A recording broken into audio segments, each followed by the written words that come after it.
जय हिंद। प्रिय विद्यार्थी, जो हम पढ़ाई करने जा रहे हैं वो पहले वर्ष में अर्थात प्रथम वर्ष में जो कविता है जिसका नाम है कुटिया में राज भवन, इस कविता को आज हम पढ़ाई करेंगे। इस कविता को लिखने वाले जो कवि हैं उनका नाम है श्री मैथिलीशरण गुप्त। मैथिलीशरण गुप्त इस कविता के कवि हैं। इससे पूर्व कि हम कविता को शुरू करें, थोड़ा सा कवि परिचय देखते हैं।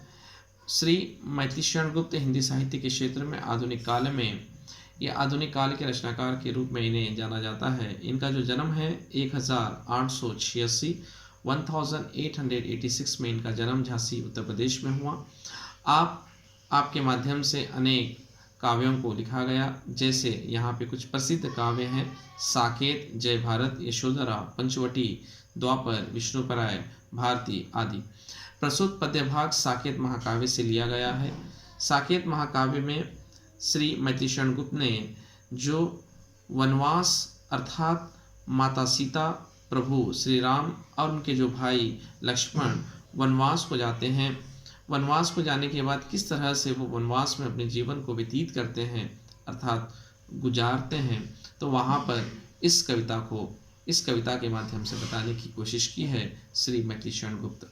इससे पहले कि हम कविता को शुरू करें, इस कविता में कुछ कठिन शब्द हैं, उन कठिन शब्दों का अर्थ हम जानने की कोशिश करेंगे। मैं एक एक कर जो कठिन शब्द हैं उन्हें आपके सामने रखने की कोशिश करूंगा। कठिन शब्द कुछ इस तरह से हैं। सबसे पहले जो कठिन शब्द हैं वो है कुटिया। कुटिया को अगर हम देखें तो झोपड़ी, छोटी सी झोपड़ी, उसे कुटिया कहते हैं। राजभवन, राजभवन का अर्थ है महल। सम्राट अर्थात राजा। प्राणेश अर्थात पति। सचिव अर्थात मंत्री। आशीष अर्थात आशीर्वाद। मुनिवर अर्थात ऋषि मुनि साधु संत। धन अर्थात पैसे। तुच्छ अर्थात व्यर्थ। असंख्य एक से ज़्यादा। मृग अर्थात हिरन। सिंह अर्थात शेर। तट यानी कि किनारा। श्रमवारी अर्थात परिश्रम अर्थात मेहनत करने के बाद जो शरीर से पानी निकलता है पसीने के रूप में, उसे कहते हैं किसलय। स्वागत अर्थात कोमल हाथ। निधि अर्थात खजाना। गृहस्थ अर्थात गृहस्थ जो विवाह के बाद जो शुरू होती है जीवन में, उसे गृहस्थ कहते हैं। आलिया अर्थात सखियाँ। क्रीड़ा अर्थात खेल।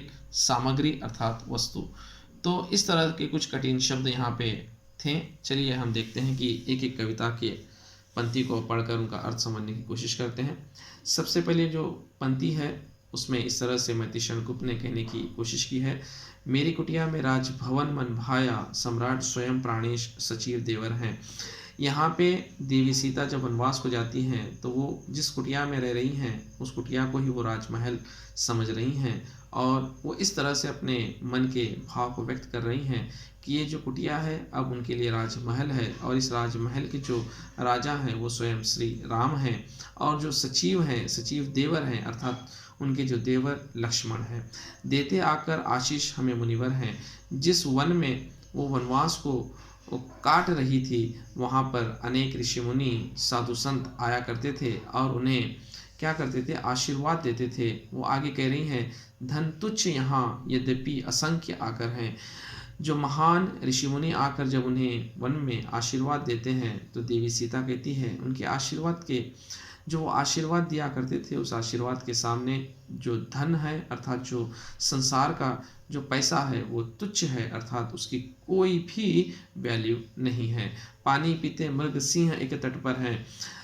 जिस वन में जिस जगह ये वनवास को भोग रही थी, गुजार रही थी, वहाँ पे उन्होंने क्या देखता है, जो मृग है अर्थात जो हिरन है और जो सिंह है अर्थात जो शेर है वो एक तट पर पानी पी रहे हैं। ये असंभव है, लेकिन यहाँ पे माता सीता कह रही है कि जिस वन में वो रह रही हैं वहाँ पे उन्होंने ये चमत्कार देखा, क्योंकि सिंह जैसे ही मृग को देखता है अर्थात हिरन को देखता है उस पर हमला करता है, लेकिन माता सीता कह रही है कि यहाँ पे मैंने ऐसे चमत्कार को देखा कि सिंह और मृग दोनों एक ही तट पर पानी पी रहे हैं। आगे, सीता रानी को यहाँ लाभ ही लाया, मेरी कुटिया में राजभवन मनवाया।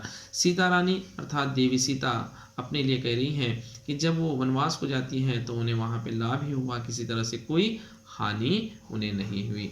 औरों के हाथों यहाँ नहीं पलती हूँ, अपने पैरों पर खड़ी आप चलती हूँ। वनवास में जाने के बाद सीता रानी वनवास में जब वनवास को काट रही थी तो वहाँ पे उनके कार्य को अर्थात उनके सेवा में किसी प्रकार के कोई दास दासी कोई सेवक नहीं थे, तो इन्हें स्वयं काम करना पड़ता था। अपने हाथों से ये खुद कर रही थी। अपने पैरों पर खड़ी आप चलती हूँ, श्रमवारी बिंदु फल स्वास्थ्य शुक्ति फलती हूँ। श्रमवारी अर्थात शरीर से पसीने के रूप में पानी निकलना, अर्थात मैंने अभी बताया कि ये वनवास को काट रही थी तो उनके पास कोई यहाँ पे सेवक सेविका नहीं थी, तो हर काम को खुद करना पड़ता था। जो भी यानी कि रोज़मर्रा के जो कार्य हैं वो वनवास में खुद करती थी। तो वहाँ पे श्रम अर्थात काम कर कर जो अपने जीवन को गुजार रही थी। इस तरह से मैथिली शरण गुप्त कहने की कोशिश कर रहे हैं। अपने आंचल से व्यंजन आप झलती थी। अब संसार में अर्थात वन में अर्थात जो उन्हें वनवास भोगना पड़ रहा था, तो वहाँ पे ये खुद अपने हाथों से क्या कर रही थी, कार्य कर रही थी। तनुलता सफलता स्वाद आज ही आया, मेरी कुटिया में राजभवन बनवाया। अर्थात जो वनवास में जाने के बाद वनवास को जब इन्होंने देखा तो वहाँ पे इन्हें हर तरह का सुख आनंद प्राप्त हो रहा था, किसी तरह का कोई कष्ट उन्हें नहीं हो रहा था। इस तरह से कह रहे हैं, किसलय कर स्वागत हिला करते हैं। किसलय अर्थात कोमल हाथों से, अपने हाथों से ही वो हर एक काम को कर रही थी। मृदु मनोभाव मन सुमन खिला करते हैं। वहाँ पे जो मृदु मनोभाव है अर्थात जो पेड़ पौधे हैं, जो वनवास में जब वो गई थी तो वहाँ पे जो वन है उस वन के अंदर जो पेड़ पौधे थे, उस पेड़ पौधों के माध्यम से उन्हें फूल फल मिल रही थी। डाली डाली में नव फल नित्य मिला करते हैं। हाँ, वनवास है तो वनवास में अनेक प्रकार के पेड़ पौधे वहाँ पे होंगे और उन पेड़ पौधों से उन्हें अनेक प्रकार के फल नित्य और फूल नित्य अर्थात हमेशा मिल रहे थे। आगे कह रही है, तृण तृण पर मुक्त भार झिला करते हैं। एक एक अर्थात जो तिनका तिनका कह सकते हैं, डालियाँ कह सकते हैं, पेड़ पौधों के शाखाएं कह सकते हैं, वहाँ पे अनेक प्रकार से उन्हें पेड़ पे फूल और फल मिल रहे थे, मानो एक मोती की तरह। आगे कह रही हैं, निधि खोले दिखला रही प्रकृति निज माया। निधि अर्थात खजाना, जिस वन में वो वहाँ पे वनवास को काट रही थी, वहाँ पे वो कह रही हैं जो प्रकृति है वो संपूर्ण रूप से अपनी प्रकृति के जो खजाना है अर्थात जो सौंदर्य है, प्राकृतिक सौंदर्य है, वो वहाँ पे उन्हें देखने को मिला। मेरी कुटिया में राजभवन बनवाया। कहता है कौन भाग ठगा है मेरा। जिस तरह से जब वो वनवास को जाती है तो संसार के जो लोग हैं वो इस तरह से वहाँ पे अपनी बात को रखते हैं कि जो देवी सीता है वो वनवास को गई तो किस तरह का इनका भाग्य है। तो यहाँ पे वह वही कह रही है कि मेरा भाग्य जो है वनवास को आने के बाद ठगा नहीं है, अर्थात किसी तरह का मुझे कोई नुकसान नहीं हुआ है। वहाँ सुना हुआ भय दूर भगा है मेरा। जिस बात को वो सुना करती थी कि लोग कहते थे कि सीता रानी ने वनवास को जाने के बाद उनका जो भाग्य है वो ठग गया, अर्थात उन्हें नुकसान पहुंचा, तो यहाँ पे मुझे इस तरह का कोई अनुभव नहीं हुआ। मैं यहाँ पे संपूर्ण रूप से खुश हूँ। इस तरह से कह रही हैं, कुछ करने में अब हाथ लगा है मेरा।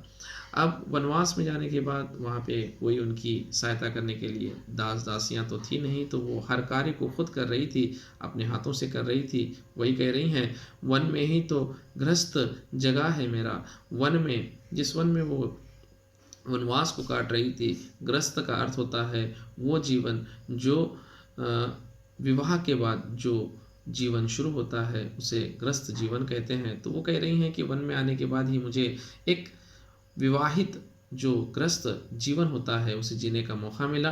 आगे कह रही हैं, वहाँ वधु जानकी बन आज यहाँ जाया, मेरी कुटिया में राजभवन बनवाया। आज जो सीता रानी है वो जान चुकी है कि किस तरह से ये जो कुटिया है वो एक राजमहल की तरह उन्हें लग रही है। आगे कह रही हैं, फल फूलों से है लदी डालियाँ मेरी। जिस वन में वो रह रही हैं वहाँ अनेक प्रकार के जो पेड़ हैं पौधे हैं, हो सकता है उन पेड़ पौधों पे अनेक प्रकार के फल फूल उन्हें मिल रहे हों। आगे कह रही हैं, वे हरी पत्ते भरी थालियाँ मेरी। हाँ, उन वन में रहने वाले जो पेड़ हैं पौधे हैं उनसे उन्हें जो पत्ते हैं उनसे जो फूल हैं, उनसे जो फल हैं, वो उन्हें प्राप्त हो रहे थे। मुनि बालाएँ हैं यहाँ आलिया मेरी, जहाँ पे वो वनवास को काट रही थी, वनवास को गई थी, वहाँ पे अनेक जो ऋषि मुनि हैं, उनकी जो स्त्रियां हैं, अर्थात वहाँ पे जो औरतें हैं, वो उनकी सखियां बन चुकी हैं। मुनि बालाएँ हैं यहाँ आलियाँ मेरी, तटनी की लहरें और तालियाँ मेरी। जो नदी है, वो नदी की जो लहरें हैं, वो वहाँ पे देखने को मिल रही हैं। तटनी की लहरें अर्थात नदी की लहरें और तालियाँ मेरी, और नदी के किनारे वो बैठकर अपने विचारों को व्यक्त कर रही हैं। कीड़ा सामग्री बनी स्वयं निज छाया, मेरी कुटिया में राज भवन बनवाया। कीड़ा अर्थात खेल, सामग्री अर्थात वस्तु। कभी कभी जब वो स्वयं अकेली होती थी तो अपने आप से खेलती थी। तो इस तरह से वो कह रही हैं, कीड़ा सामग्री बनी स्वयं निज छाया, स्वयं की छाया। अर्थात जब मनुष्य अकेला होता है, कभी तो देखिएगा उसकी जो छाया है, अर्थात जिसे हम शैडो कहते हैं, वो नज़र आने लगती है।